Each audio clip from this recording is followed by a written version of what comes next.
Merci et bienvenue à nouveau sur la télévision Futur Média. Nous en sommes à votre deuxième partie de votre magazine, ou alors votre magazine Sort d'info. Il est question de l'actualité politique au Sénégal, mais également d'ailleurs, notamment l'actualité qui prévaut actuellement aux États-Unis. Vous le savez donc, le président Joe Biden qui a décidé de surseoir à sa candidature, laissant ainsi la place à Kamala Harris. Mais avant de parler, disons, de cela, nous allons d'abord parler de l'actualité de chez nous. Et comme invité, nous avons notre confrère Dambabou. Dambabou, bonjour. Bonjour. Vous allez bien, j'espère? Très bien, alhamdoulilah. Voilà, vous suivez l'actualité aux États-Unis quand même? Oui, voilà. Mais comme je le disais tantôt, nous parlons d'abord de l'actualité de chez nous. Okay. Vous l'avez certainement suivi tout à l'heure, donc, lors de notre journal, cette question de nomination qui est en train de petit peu d'occuper les débats après, disons, 100 jours de magistère sous Diomaye Faye. C'est vrai qu'il a été noté que 100 jours ne peuvent pas être en tout cas suffisants pour décider de quoi que ce soit, mais cela permet également de voir une certaine trajectoire. Déjà, sur ces nominations, quel est votre avis là-dessus, avec ce débat qui se pose ça et là, d'accord, pas d'accord? D'abord, je pense que on a tous un rôle très difficile maintenant, surtout dans notre métier, de voir ce qui est réel et ce qui est perçu. Ce qui est en fait une réalité et ce qu'on nous propose comme tel. Depuis presque 4 ans, 5 ans dans ce pays-là, c'est très très difficile de faire la différence entre ces deux-là. Mais, quoi qu'il en soit, ce qui est le plus important pour ceux qui sont au pouvoir aujourd'hui, ce n'est pas nécessairement ce qui est réel, c'est ce qui est perçu. Parce que nous sommes dans un monde d'informations qui circulent très très rapidement. Et une fois qu'une perception est installée dans la tête des populations, ce sera très difficile, voire impossible de l'enlever. Alors que l'actuelle équipe au pouvoir a battu toute sa stratégie sur la notion de bonne gouvernance et de transparence. Ce qui était permis pour les autres ne leur sera pas permis du tout. Clairement. Parce que sur la base des raisons pour lesquelles 54% des Sénégalais ont choisi de les amener au pouvoir. Moi, je dis pas de régime, il y a pas de, ce sont les Occidentaux qui appellent nos gouvernements des régimes pour montrer que ce sont mal élus parce qu'ils sont venus de coups d'État. Mais je dis l'équipe gouvernementale actuelle est installée par les Sénégalais sur la base d'offres de transparence dans la gestion du pays. C'est vrai ou c'est pas vrai, c'est pas le plus important politiquement pour eux. Et sur le plan même de l'acceptation des efforts qui seront demandés aux Sénégalais, demain, si cette perception s'installe, ce sera très difficile. Alors là, dans ce cas de figure, il va falloir être très agressif dans la communication, notamment venant disons, de l'équipe gouvernementale. Mais parce que là, on voit que l'opposition est en train de petit peu d'occuper les devants en sortant ce genre de discours qui mettrait en mal, disons, les populations au gouvernement. Quand cette équipe était dans l'opposition, il leur était tellement facile de prendre le dessus sur ceux qui gouvernent. Ouais. Parce que déjà vos cadres, vos militants, qui sont déjà aux affaires, considèrent qu'ils ne sont plus dans l'arène. Les combats de gladiateurs, ils pensent que c'est pour les militants, pas pour les gestionnaires. Ce qui pose déjà un problème. Ensuite, il faut qu'on fasse attention. Tout ce qui est légal n'est pas faisable automatiquement sur le plan politique. Et là, si je vous saisis, vous parlez de l'aspect éthique en tant que tel, quoi. Surtout de la perception. De l'éthique. Ouais, justement. Parce qu'en politique, très souvent, la perception est plus solide que l'acier. Une idée, quand il devient populaire dans la tête des masses, elle est plus solide que l'acier. La détruire, c'est quasi impossible.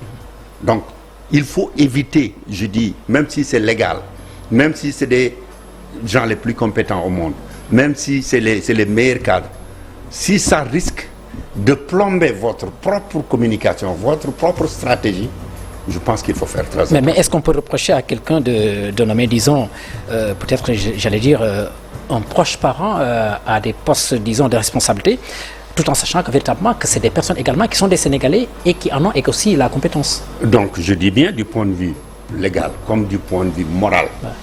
Tout Sénégalais, quels que soient ses parents, a le droit d'occuper les postes là où il peut servir son pays. Mais on dit servir. Quand ce que vous apportez en termes d'expertise, en termes de talent, peut plomber la communication et l'acceptation du plan global, il faut être prudent. Il faut être prudent parce que c'est pour servir, n'est-ce pas? C'est pas une récompense. Ce n'est pas qu'on nomme quelqu'un parce qu'ici on utilise peut-être les mots mal, mais c'est mettre quelqu'un aux responsabilités. Aux responsabilités, cela veut dire qu'on doit faire attention. Est-ce que ce qu'il apporte du point de vue expertise et le respect du principe général que tout Sénégalais peut occuper tout poste, ça c'est vrai du point de vue du principe. Mais on est ici dans l'exécution de tâches, dans l'exécution d'une mission. Donc on doit faire la balance. C'est vrai que chaque Sénégalais a le droit d'occuper n'importe quel poste, il en a la compétence et la probité, mais c'est un travail d'un tout. D'une mission, d'une vision qu'on présente aux Sénégalais. Et si ça crée de la résistance, l'apport d'un individu peut ne pas peser aussi lourd sur la balance. Justement, récemment, le chef de l'État, Bassirou Diomaye Faye, a accordé une interview à la presse locale. Et lors de cette interview, il a abordé, disons, sa relation avec Ousmane Sonko, son mentor en tout cas, au sein de PASTEF, qui finalement l'a désigné au dernier moment pour en faire un chef d'État. Et clairement, Bassirou Diomaye Faye a été clair dans ses propos. Il demande, je le cite textuellement, à Ousmane Sonko le lorgner sur son fauteuil et qu'il lui souhaiterait en tout cas vivement qu'il occupe le poste de président de la République. Alors que le débat se pose sur, disons, certaines décisions, donc on pense d'ailleurs que c'est un poste par procuration, en quelque sorte, ce poste occupé justement par Bassirou Diomaye Faye. Ce sont des expressions intéressantes pour la presse et pour les médias, pour le débat de grande place. C'est pour faire dans le sensationnel. Voilà, mais moi, ce qui m'intéresse, comme les Wolofs disent, l'argent et le pouvoir ne créent pas des gens, ils les révèlent. Donc, j'attends de les voir à l'épreuve suffisamment de temps pour savoir quelle est la résistance que l'amitié peut avoir par rapport au pouvoir et tout ce qui l'entoure. Parce qu'on a vu des gens qui ne se connaissaient presque ni d'Adam ni d'Ève qui commencent à travailler et ça marche très bien. On a vu des gens qui sont comme deux frères et dont les relations ont été cassées par l'exercice du pouvoir.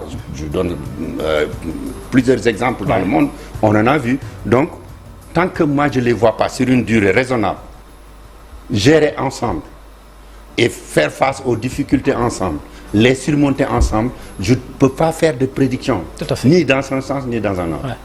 Mais avez-vous l'impression que Ousmane Sonko occupe une grande place, comme on dit, par rapport aux prérogatives qui lui sont assignées? Je vous avoue que ce débat ne m'a pas vraiment intéressé. Parce que depuis le départ du président Mamadou Dia, toutes nos universités, tous nos intellectuels se sont offusqués du pouvoir écrasant du président par rapport au premier ministre qu'on appelle le premier des ministres. Maintenant qu'il y a un premier ministre qui, peut-être du point de vue strictement politique, du point de vue de la statuture, est plus puissant que les autres, maintenant on retourne la critique. Donc ce n'est pas un débat qui m'intéresse, moi, honnêtement, parce que c'est une même équipe qui exerce le même pouvoir.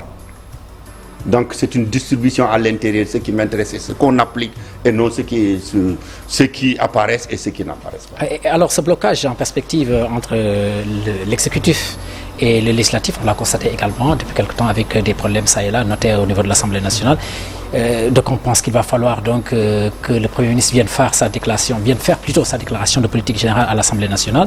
Ousmane Sonko avait écrit une note pour dire qu'il le ferait devant un jury populaire. Alors le débat a animé un tout petit peu, disons, les choses dans notre quotidien. Mais on a vu tout dernièrement donc le chef de l'État, Bassirou Diomaye Faye, dire avoir parlé en tout cas au président de l'Assemblée nationale et que tout pourrait rentrer dans l'ordre, permettant justement à son Premier ministre de faire sa déclaration de politique générale. Moi je pense que n'importe quel responsable, que ce soit le président, que ce soit le Premier ministre, que ce soit un ministre, que ce soit un chef de village, peut rencontrer qui il veut parler de sa politique. Mais ce ne sera pas une déclaration de politique générale. Une déclaration de politique générale est définie dans la Constitution. Et ça se fait à l'Assemblée nationale. Et tout le monde sait que moi qui ne suis pas un juriste du tout, je ne connais pas grand-chose en termes de droit. Je sais que quand il y a conflit entre la loi et la Constitution, on applique la Constitution. Donc, M. Ousmane Sonko peut réunir tout par terre, hein, tout groupe qu'il veut d'experts ou de non-experts, et de parler de sa politique. Mais ce ne sera pas une déclaration de politique générale, ce n'est pas une application de la Constitution. Selon vous, la déclaration de politique générale, c'est à l'Assemblée nationale. Devant l'Assemblée nationale. Parce que j'ai entendu dire qu'il peut y avoir un groupe plus élargi que 65 personnes, mais ce ne sont pas 65 personnes ou 100 personnes qui sont à la primature. C'est un Premier ministre qui est à la primature, un député, il est élu comme le président l'est. Tout à fait. Et c'est la Constitution qui régit les pouvoirs des uns et des autres, qui dit que la déclaration de politique générale doit se faire devant les députés à l'Assemblée nationale. Parce que on ne peut pas peser politiquement. Cette Assemblée, elle est crédible, elle est valable, elle est encore légitime, tant que le jour de la passation, de l'installation de la nouvelle Assemblée, ce sont ces gens-là qui sont les députés de la République du Sénégal, élus par les Sénégalais avec tous les pouvoirs qui viennent avec cette élection. En tout cas, du côté du pouvoir, les gens pensent que l'Assemblée est là, en tout cas, pour bloquer son travail. Ce qui me semble, en tout cas, de bonne guerre pour ceux-là qui sont maintenant du côté de l'opposition. Alors, pour bien travailler, faudrait-il dissoudre l'Assemblée nationale? Non, écoutez, je crois que la loi a prévu les procédures qui doivent mener à la dissolution. Moi, je pense que nos élites, nos intellectuels, et même ceux qui donnent de l'opinion dans les médias, les journalistes, ce n'est pas leur boulot de donner des opinions, c'est de donner des informations. Tout à fait. Mais des gens comme nous, qui avons quand même le courage de donner des opinions, nous devons nous prononcer pour ou contre sur l'application de la loi, et de la loi jusqu'à ce qu'elle change. Tant qu'elle n'est pas changée, c'est la loi qu'on doit appliquer. Ce que la loi dit, il y a un délai après l'élection d'un nouveau président pour pouvoir dissoudre l'Assemblée nationale. Ça ne doit pas être des questions de politique ou de bataille de bataille partisane. Mais les représentants des partis peuvent faire toutes les déclarations qu'ils veulent. Mais nous, quand nous nous prononçons, nous qui prétendons ne pas être partisans, nous devons dire qu'est-ce que la loi dit, qui est dans son bon droit vis-à-vis de la loi. Vous parlez et non de qui est élu légitimement, qui n'est pas élu légitimement, qui est élu il y a longtemps. Tant que c'est la loi, appliquons la loi. Voilà. Je pense que c'est déjà clair. Cela nous permettra de parler justement des États-Unis, un pays dans lequel vous vivez depuis plusieurs années. Certainement, vous suivez l'actualité politique aux États-Unis avec déjà cette décision qui a été prise par le chef de l'État sortant, Joe Biden, qui a décidé depuis hier, en tout cas, de se retirer de la course à la présidentielle. Et il a mis en avant Kamala Harris qui pourrait éventuellement être en compétition avec Joe Biden. Déjà, comment vous l'entrevoyez cette nouvelle situation qui a surpris plus d'hommes? Mais ce qui se passe, c'est que ça n'a pas surpris ceux qui observaient la politique américaine. Déjà, si vous vous souvenez... Les prémices étaient là. Oui, en 2020 déjà. Joe Biden avait dit qu'il n'allait pas se présenter. Et que beaucoup de gens dans le Parti démocrate disaient que Joe Biden était trop vieux déjà. Mais quand ils se sont rendus compte que c'était le seul candidat qui pouvait battre Donald Trump, le Parti démocrate a dit on peut accepter le caractère plus ou moins âgé de Joe Biden. Même Bloomberg, l'un des plus connus, l'un des milliardaires hommes politiques, a dit que je m'étais présenté pour battre Donald Trump. Je me rends compte que c'est Joe Biden qui peut le battre, donc je me retire. C'était des circonstances particulières avec Covid, personne n'a battu campagne, etc. Mais on sait que physiquement, on ne peut pas reverser l'âge de quelqu'un. Ouais. Et tout le monde savait que cela se passait. Il est âgé de 81 ans, c'est ça? 81 ans. Ouais. Et 81 ans, dans beaucoup de familles ici au Sénégal, on ne confie pas la dépense au grand-père de 81 ans. Parce que le petit-fils ou la petite-fille va venir dire Maman, je veux aller à la boutique. On risque de ne pas manger à midi. Tout à fait. Donc c'est un âge quand même très avancé. Ouais. Et d'ailleurs, la boule tourne. Maintenant, c'est Donald Trump qui doit justifier son âge face à Kamala Harris, probablement. C'est presque certain que ce sera face à Kamala Harris. Pourquoi Joe Biden n'a pas le choix, ni les démocrates n'ont pas le choix, je crois, par rapport à Kamala Harris? D'abord, le premier problème avec un candidat aux États-Unis, c'est les investigations sur son passé, sur ce qui est dans les closets. Elle est déjà passée par là en tant que candidate. Deuxièmement, un problème qui est technique mais qui est important, l'argent déjà récupéré au nom de la campagne, parce que aux États-Unis, ce sont les militants et les sympathisants qui financent la campagne électorale, mais une fois qu'on vous donne l'argent, vous ne pouvez pas utiliser pour autre chose que la campagne, mais c'est sur le nom de au nom de Joe Biden et de Kamala Harris. S'ils avaient aujourd'hui un nouveau candidat, il faudra lui trouver de l'argent. Cet argent, vous ne pouvez pas l'utiliser par quelqu'un d'autre. Il faut reverser dans le trésor ou rembourser les gens qui avaient donné. Donc ça, c'est un autre atout important. Le deuxième atout ou le troisième atout, le plus important, c'est qu'elle est femme. Elle est très difficile de l'attaquer parce qu'il y a beaucoup de femmes qui vont se sentir offusquées. Les féministes. Une fois qu'on a une femme qui peut devenir présidente, et vous l'attaquez. Donc, pas seulement les féministes, mais les femmes de manière générale.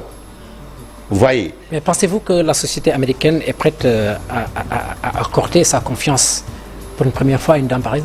Je ne sais pas comment Nelson Mandela avait construit la phrase, mais il dit que c'est impossible jusqu'à ce que cela se réalise et on se rend compte que c'est possible. Ouais. Vous vous souvenez, en 2008, personne ne pouvait miser un franc sur Barack Obama, la première fois qu'elle est sortie, un jeune sénateur local à l'Illinois, dans l'État de l'Illinois, qui n'a pas fait un an à Washington comme un sénateur fédéral, qui se présente à cet âge-là, et on se posait même des questions si les Américains qui pouvaient penser que c'était possible. Donc moi, dans ce sens-là, je ne pense pas qu'on peut dire est-ce que l'Amérique est prête pour une femme, parce que simplement l'Amérique était prête pour un noir, alors que c'était plus compliqué du point de vue de l'histoire. Justement, Kamala Harris, qui est issue d'une famille d'immigrés également. Noire d'abord, ensuite en partie indienne, et femme. Et déjà, elle était l'avocat général de l'État le plus peuplé des États-Unis, la Californie en l'occurrence. Donc elle est en bonne position et elle a une longueur d'avance, c'est le plus important. Parce qu'aux États-Unis, il y a ceux qui s'intéressent à la politique de tous les jours, qu'on appelle les political junkies, comme nous. Nous connaissons les hommes politiques, mais la grande majorité des Américains ne sont même pas au courant avant la campagne électorale de qui est même le gouverneur de leurs États en général. Donc s'ils prenaient quelqu'un de nouveau aujourd'hui, il lui faut se présenter devant les 50 États pour se faire connaître. Kamala Harris n'a pas cet obstacle à franchir. Je pense que les démocrates n'auraient pas de difficulté. Alors qu'en est-il justement de notre candidat Donald Trump qui a fait, en tout cas, construit sa communication autour de la candidature de Joe Biden, qui aujourd'hui serait-il pour céder la place? Que faudra-t-il faire, en tout cas, pour s'adapter, pour s'adapter et essayer de convaincre davantage l'électorat américain? Bon, Donald Trump avait une chance inouïe cette fois-ci face à Joe Biden, parce que ce sont les Américains qui pensaient qu'il ne suivait pas Joe Biden sur ses politiques ou sur ce qu'il a déjà fait, mais ce qu'il ne pourra pas faire dans les 4 ans à venir. Donc c'était un avantage énorme. Il a autre chose, c'est que son électorat, quel que soit ce que Donald Trump dit ou fait, il votera pour Donald Trump. Son électorat donnera de l'argent. Chaque fois qu'il en demandera, il trouvera toujours des prétextes pour en demander. Mais le problème de Donald Trump en 2020, comme ce qu'il risque d'avoir cette fois-ci, il ne peut pas élargir sa base. C'est que sa base croit à des discours tellement radicaux, tellement d'extrême droite, qu'il n'a même pas de marge de manœuvre pour attirer les indécis et les indépendants. C'est comme ça qu'il avait perdu. Et une élection américaine, ça se gagne sur une marge réduite. On pensait qu'il est tellement en avance sur Joe Biden, alors que c'est 3 points dans les sondages. Aujourd'hui, entre lui et Kamala Harris, c'est entre 1,7 et 2 points. Aux États-Unis, quand on gagne avec 3 points d'avance, on dit que c'est un raz-de-marée. C'est quoi justement, disons, j'allais dire, c'est quoi exactement l'idéologie, c'est le terme que je cherchais d'ailleurs, l'idéologie des démocrates, mais également des républicains, incarnée justement par Trump? Bon, les républicains, c'est ce qu'ils de manière caricaturale, hein, c'est conservateur en termes de collecte d'impôts, le moins possible, laisser ceux qui sont riches s'enrichir et donner les retombées pour les moins nantis. Et donc, c'est un pouvoir, du point de vue strictement idéologique, au service de l'argent. Si je dois même dire un pouvoir au service de ceux qui ont déjà le pouvoir. Donc, c'est ça, les démocrates, théoriquement, ils sont du côté, et ce qu'on appelle les progressistes ailleurs, ils sont du côté des moins nantis, des minorités, etc. Il y a aussi cette option conservatrice des républicains, les pousse contre les femmes sur l'avortement, par exemple, ce qui est une question extrêmement populaire aux États-Unis. Et que même au niveau de la droite modérée, c'est pas facile de défendre des positions anti-avortement. De la même manière, sur les gays et lesbiennes, ce qu'on appelle ici chez nous les gordigènes, c'est très populaire, ils sont très puissants. Donc ce sont ces minorités-là et ces groupes que les démocrates représentent en tant que ce qu'on appelle les progressistes, et les républicains les appellent les libéraux, c'est-à-dire laisser faire, détruire notre société, nos valeurs, etc. etc. C'est un peu, ils ont leur groupe de Samudjikoyi, vous voyez. Donc, c'est ça la différence entre les deux groupes. Voilà, donc je pense qu'on a fait l'essentiel. On a fait donc le tour des actualités de ce jour, marqué justement par l'actualité de chez nous.